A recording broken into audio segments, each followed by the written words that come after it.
How goes it, folks? Jolly Yellow talking to you. Sometimes you hear something that catches your attention, and the next thing you know, you're in a whole new world.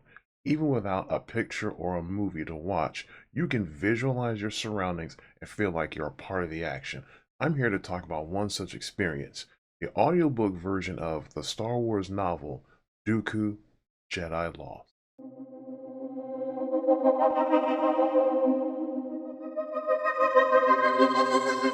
So for those of you that don't know, Count Dooku is actually one of my favorite antagonists or villains in the Star Wars universe. There's just something about his presentation as like an evil gentleman.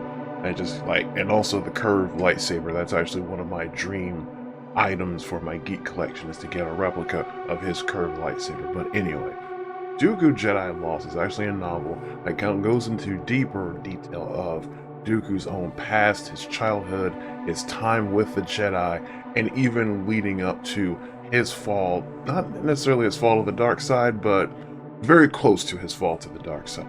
The novel is largely from the perspective of actually Asajj Ventress, who, at this point in history, she's now under his tutelage or teachings, I suppose, and we see how he treats her pretty horribly, while at the same time, she feels she has nowhere else to go, so she stays despite being treated so horribly. And what we have here for the majority of the novel is Count Dooku has enlisted Asajj Ventress to track down his sister. And I know at first it's like, wait a minute, you're not supposed to have attachments to family. What happened here? Don't worry, Asajj actually has a collection of records and logs that Dooku has made over the years, messages to and from, that allows Ventress to kind of peek into the mind of Dooku of how he was when he was in his training early years at the Jedi Temple. It even goes into how he was chosen by Yoda to become an apprentice, when it's kind of seen that Grandmaster Yoda rarely takes on an apprentice, but he chose to take on Dooku.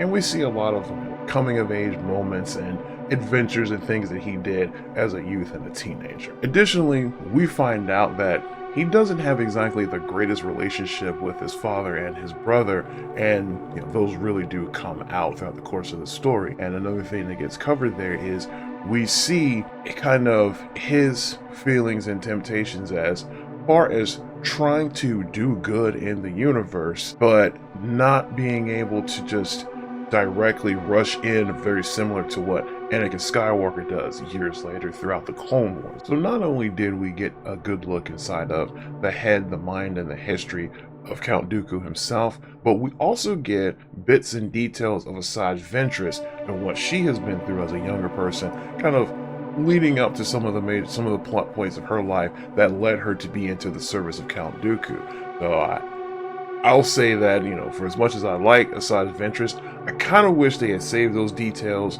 and given her her own book very similar to Dooku Jedi Lost. She could call it something like, Asajj Ventress, Padawan Lost, or something to that effect, and she could have gotten her own novel. Maybe she'll get one her own someday, some way. But anyway, if you're a fan of Count Dooku or just want to learn more about his history, I would definitely recommend you check out Dooku Jedi Lost, a Star Wars novel. You folks have a good day. Jolly Yellow out.